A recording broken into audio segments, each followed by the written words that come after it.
Hello, I'm Kelly Suarez, and in this opportunity, I'm going to share the brand equity research of ASICS, a Japanese footwear brand. So let's start with the frames of reference of this brand that is on the footwear category in Australia. According to Euromonitor International, this category is valued at 3 billion of Australian dollars, and the market is moderately concentrated in Nike with 13.9%, followed by ASICS at 9.4%, and on third position, Adidas at 8%. This means the competition is strong.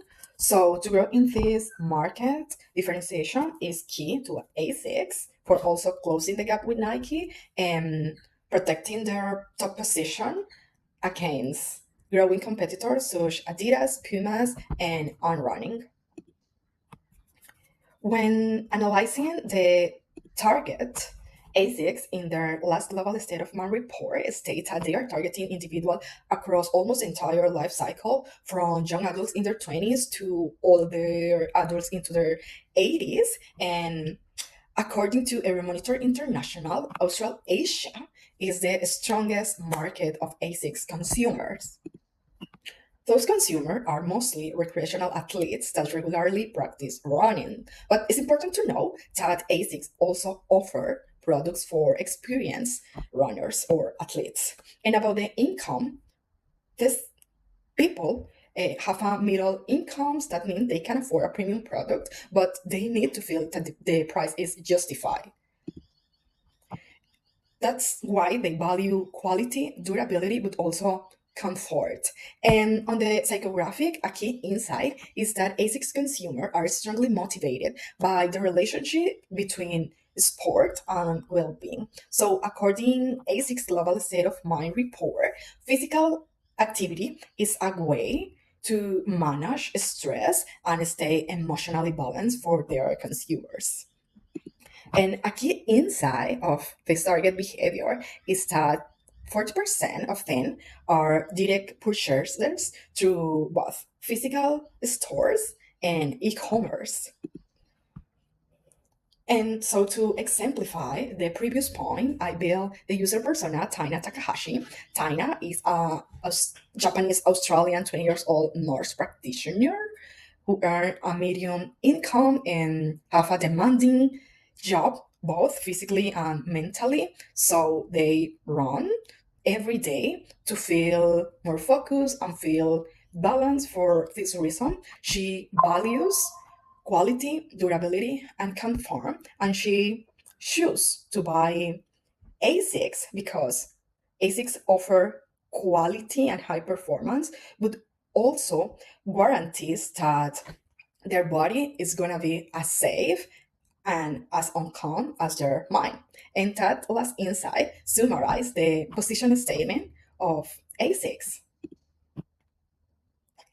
I will say that ASICS help runner move with confidence through trusted quality, protecting their body and supporting their mind.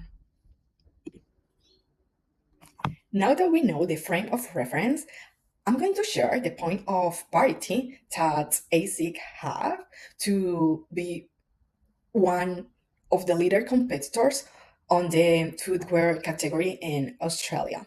So I'm going to compare with Nike because it's the brand is the market leader, but also with On because it's a growing brand that also position itself as high performance, but their target is more style conscious, even when they also are recreational athletes, same as ASICS target. And I find that On is a really good example for ASICS to position its brand beyond product functionality.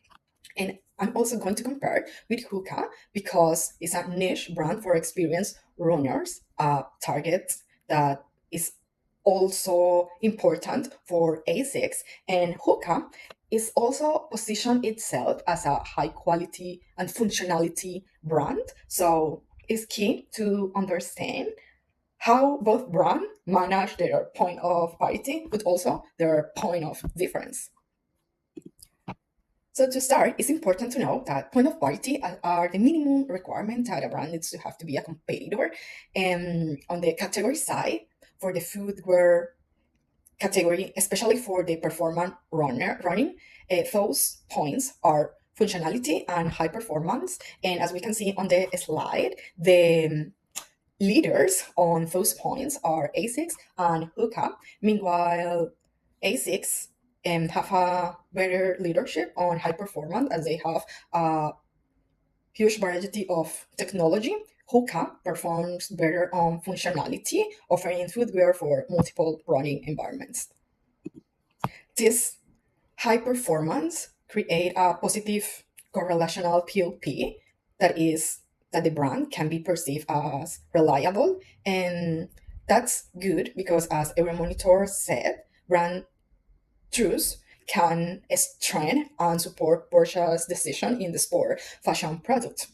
Nevertheless, a negative correlational POP is that this strong focus on functionality mm, allows that the brands be perceived as non-fashionable, and as June said, design in style and color are key factor in building a positive brand image, especially among women and young generation that are also on the ASICS target.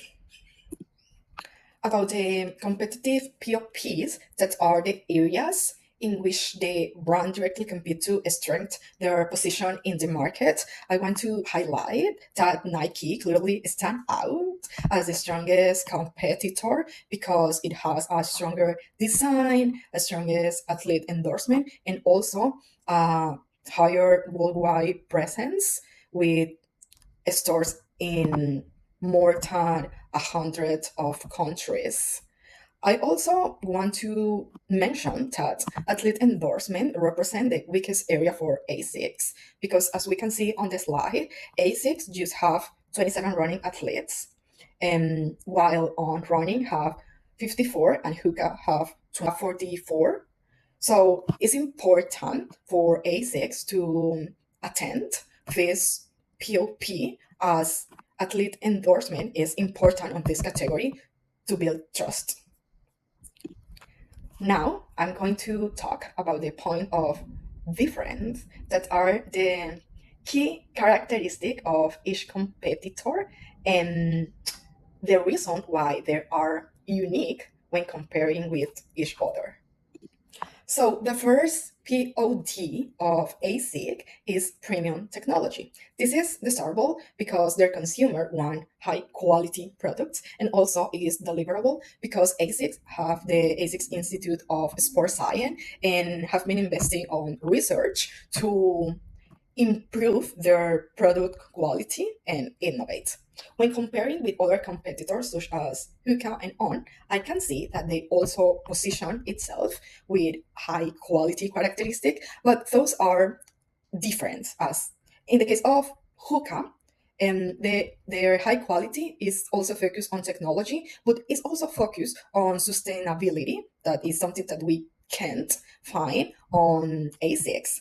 And on the case of On, is focus on Swiss engineering, and that's really interesting because the way in which they show high quality is with Swiss precision and also Swiss minimalism design. They also have their own lab and patented technology.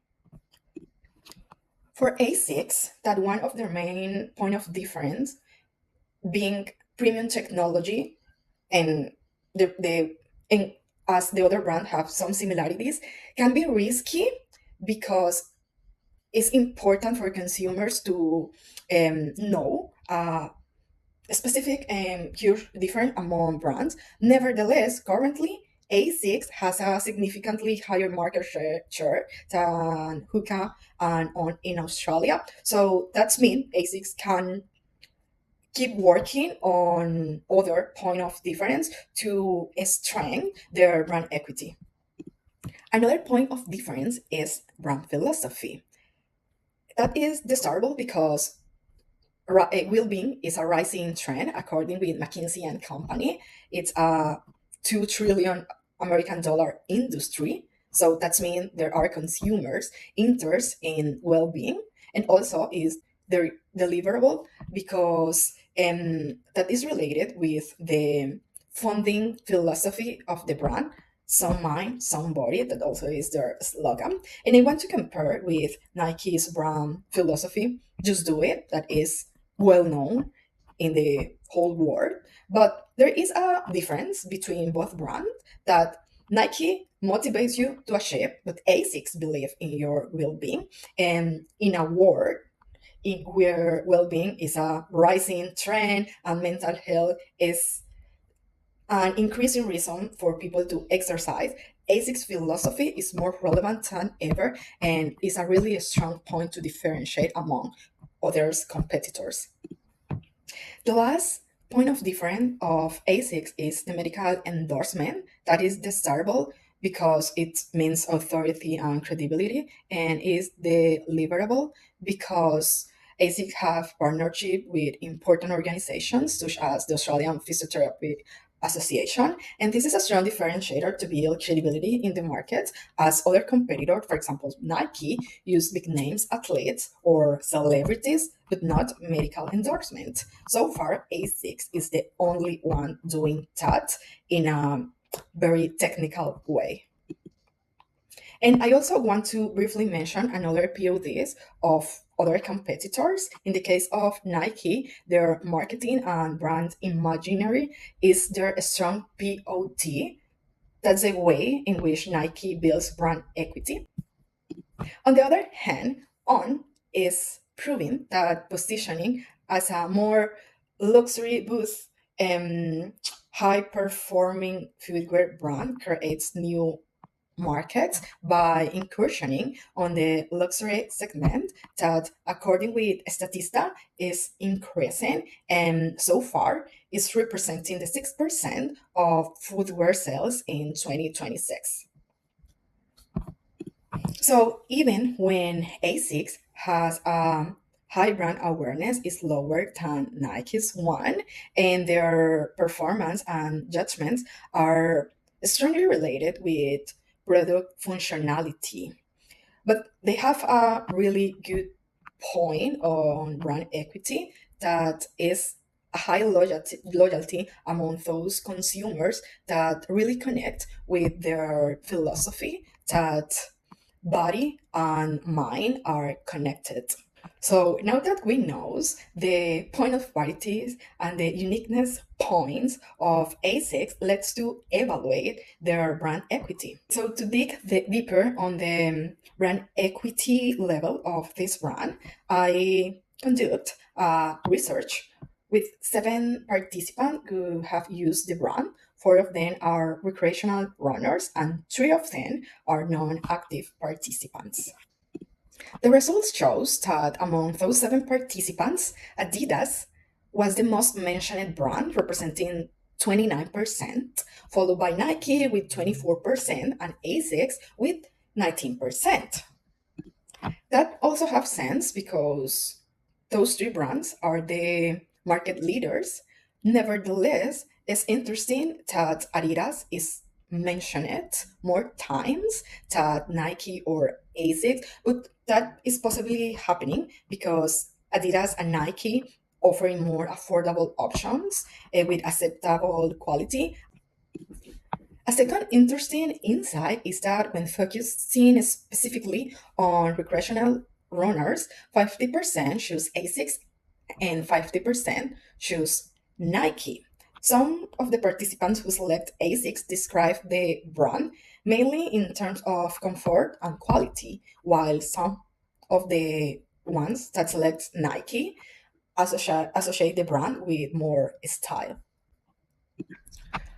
I also compare the brand equity level under price variation using the dollar metric technique. As we can see on the slide, that technique shows that ASICS overall maintains the leaderships when price equalize and when its price dropped down. Nevertheless, when the price increased, consumers prefer to use Nike.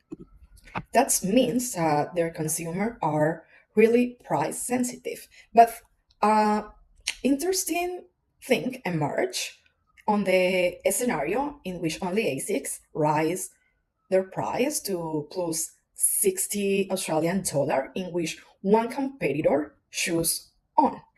That is a more aspirational and design fashionable brand.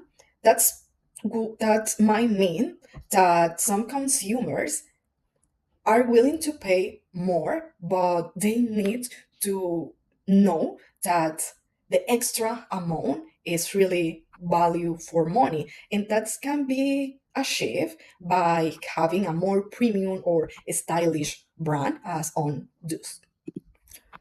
So when analyzing those results, I found three key problems. The main problem is that ASICS is focusing too much on functionality and with not enough differentiation. For this reason, I recommend to build strong storytelling around the brand philosophy to create emotional differentiation. And it can be implemented by do some mind stories about well-being athletes on social media, and also running run for your mind campaigns, yearly running non-for-profit events, and all the money will be donated to mental health organizations such Beyond Blue Australia. By this way, the brand can raise their loyalty and have a better emotional connection with their consumers. The second problem is a premium value perception brand. ASICS aims to position itself as a premium brand, but according with my participants, consumer notice in terms of functionality, they have a premium high quality, but not on terms of premium brand. So it is important for ASICS to building a premium brand attributes as added value will justify paying higher price. A good example of this is what on running is doing. So following on running example, I suggest to communicate more the Japanese technology on the design, showing their craftsmanship, the precision, but also the beauty of Japanese design. That will position ASICS as a more premium brand, helping consumers feel confident that ASICS offer real value for money. And the third problem is that medical endorsement is under communicate. So my recommendation is make medical credibility highly visible in branding and communication by implementing certified by experts on packaging and marketing material, and also create in-store food scanning experience where consumers can identify potential food issues and select the most suitable shoes. By this way, they can build trust and a clear differentiation among other competitors. So in this slide, you can see the reference. Thank you so much.